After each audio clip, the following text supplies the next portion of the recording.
Hello అండి. ఎలా ఉన్నారు? జీప్ అనంగానే నిజమైన జీప్ అనుకున్నారా ఏంటి?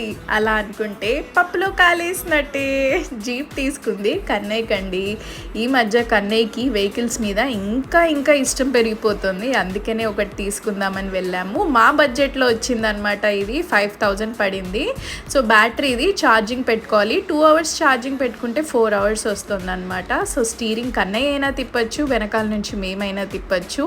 కాళ్ళ దగ్గర ఒక బటన్ ఇచ్చారు. సో దాన్ని నొక్కితే మూవ్ అవుతూ ఉంటుందన్నమాట. కన్నయ్య అయితే నేర్చేసుకున్నాడు. దాంతోపాటు ఇంకొన్ని టాయ్స్ తీసుకున్నాం. చూడండి కన్నయ్య చూడండి ఎంత ఎక్సైట్ అవుతున్నాడో.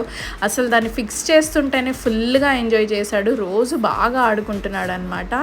ఈ మధ్య స్క్రీన్ టైం ఎక్కువ అయిపోతుంది కదా, ఎలా అయినా కొద్దిగా తగ్గించాలని ఇట్లా different kind of toys and activities చేయిస్తున్నాను. దాంతోపాటు ఒక బుక్ కూడా తీసుకున్నారు కలరింగ్కి. సో ఇది కూడా బాగా ఎంజాయ్ చేస్తున్నాడు కన్నయ్య.